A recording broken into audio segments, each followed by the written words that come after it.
Hola, ya estamos aquí en un nuevo programa de La Mecedora. No hay temas más interesantes que aquellos que conectan el presente con el pasado. Hoy, partiendo de una carta de mi abuelo, escrita en 1918, trataremos de un tema de actualidad. Hablaremos de la historia de la luz eléctrica en España y de lo que costaba allá por aquellos años. Comenzamos en un momento.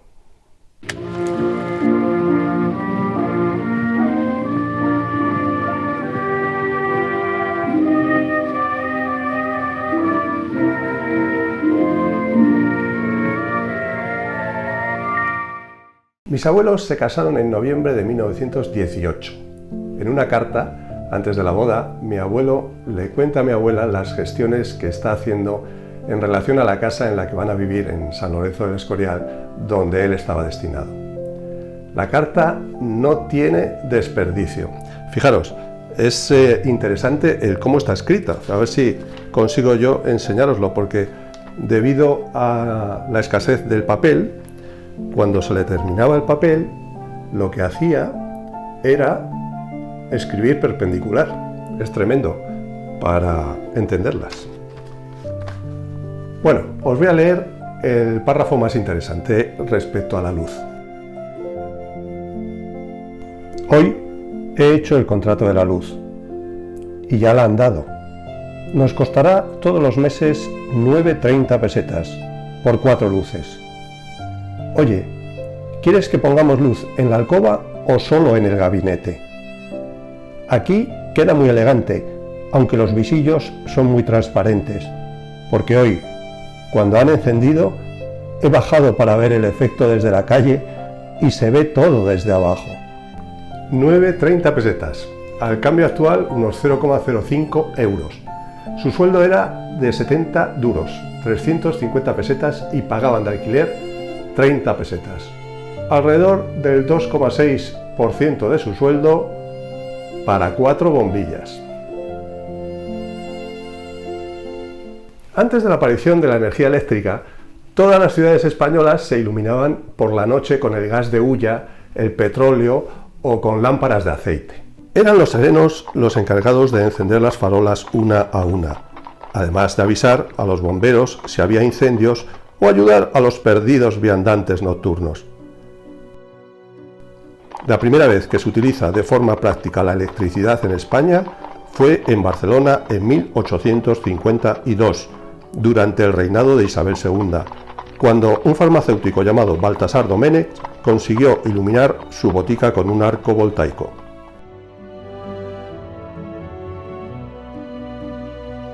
El arco voltaico sería el principio en el que se basarían las primeras farolas. Si en un circuito eléctrico se corta un conductor y en cada extremo se sitúan 2 electrodos de carbón, si los situamos lo suficientemente juntos, pero sin tocarlos, aparece un salto de corriente generando un resplandor. Estas farolas de arco hay que diferenciarlas de la bombilla de Edison patentada en 1879, basada en el filamento incandescente en un recipiente de cristal al vacío y que durante tantos años convivieron con nosotros. En Madrid, ese mismo año, en 1852, se hicieron pruebas de iluminación en la Plaza de la Armería y en el Congreso de los Diputados.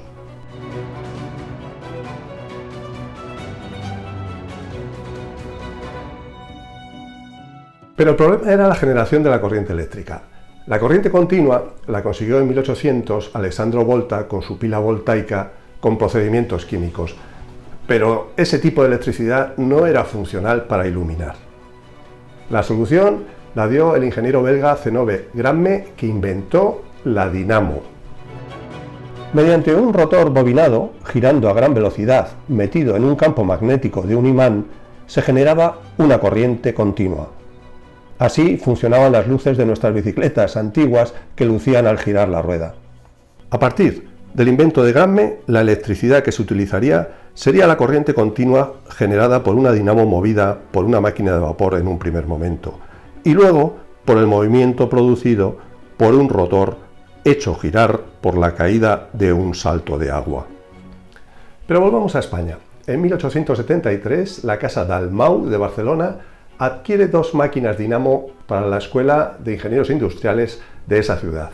Después de unos años de pruebas, en 1879 comienza a funcionar lo que Dalmau llamaba una fábrica de electricidad en la Rambla de Canaletas, con 4 generadores cuya electricidad se distribuía a los abonados circundantes, que utilizaban arcos voltaicos para alumbrarse. A partir de ahí comienza la electrificación de algunas ciudades y se colocan farolas de arco que convivieron con las de gas durante muchísimos años. En 1881, Dalmau constituyó en Barcelona la Sociedad Española de Electricidad, la primera empresa eléctrica española que montó los primeros alumbrados públicos.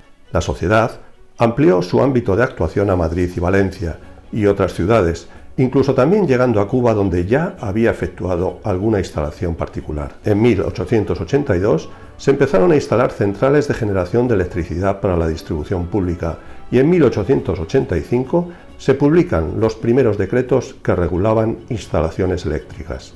En el año 1890 había 37 poblaciones españolas con algunos montajes eléctricos y en 1901 llegaron a 571.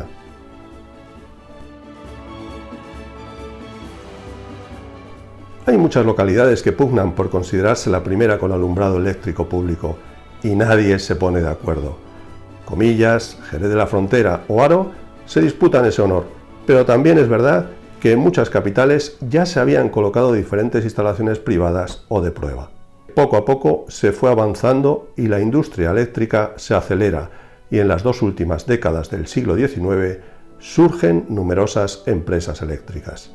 Como ejemplo, la luz eléctrica llega a Valladolid el 22 de octubre de 1887. Y los adelantados son el Teatro Zorrilla, el Círculo de Recreo y Mercantil, algún café y un par de domicilios particulares. No será hasta 1909 cuando el Ayuntamiento de Valladolid encargue a la empresa Siemens la sustitución del sistema de alumbrado público de petróleo por uno eléctrico con el que iluminar las calles adyacentes a la Plaza Mayor. Otro ejemplo. En las Islas Canarias, el primer alumbrado eléctrico fue el de Santa Cruz de la Palma, nuestra querida isla bonita, a la que mandamos un fuerte abrazo desde aquí en estos momentos tan duros. Se inauguró el 31 de diciembre de 1893 por la empresa Electrón Sociedad Anónima, que construyó una central hidroeléctrica en el barranco del río. Durante los comienzos del siglo XX, el sector eléctrico crecerá enormemente, irá tomando forma y la electricidad llegará a todas las grandes ciudades y localidades de forma progresiva, al poderse transportar a grandes distancias debido al descubrimiento de la corriente alterna, produciéndose un gran desarrollo de las centrales hidroeléctricas hasta alcanzar el 81% de la producción por esa vía. Durante la Guerra Civil se producirá la destrucción de muchas plantas y en la posguerra su reconstrucción irá lenta debido al bloqueo internacional, que hacía difícil importar equipamiento para las nuevas instalaciones o el material para reparar las destruidas. A ello hay que añadir la sequía del año 1944, la pertinaz sequía, que afectó directamente al sector eléctrico. Esos tiempos se caracterizaron por grandes restricciones eléctricas y frecuentes cortes. Esta situación llevó al gobierno a crear en 1944 UNESA, la Unidad Eléctrica Sociedad Anónima, una unión entre las 17 mayores compañías del sector. Esta sociedad centralizaba todo el sector. Mediante lo que se llamaba un despacho central, se operaba toda la red, decidiendo qué, cuándo y cómo manejar la electricidad para asegurar el suministro. El gobierno de Franco, en 1951, publicó un decreto que hablaba sobre una red eléctrica española y estableció un sistema de tarifas llamado tarifas tope unificadas, las cuales establecieron unos precios únicos para todo el país. La aplicación de estas tarifas incentivó el ritmo de construcción de nuevas centrales, favoreciendo un crecimiento rápido de la economía española, que a su vez llevó a un crecimiento de la demanda eléctrica. Fue la época de los pantanos y de lo que se llamó la España del desarrollo, de 1960 hasta 1972. Este complejo eléctrico puesto en servicio por el jefe del Estado representa el aprovechamiento de una riqueza energética superior a los 6.300 millones de kilovatios hora.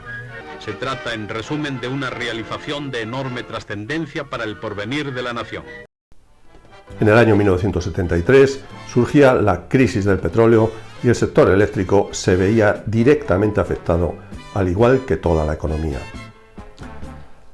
Hasta el año 1997, el sistema eléctrico español estaba estructurado como un sistema regulado en el que el gobierno establecía el precio de la electricidad.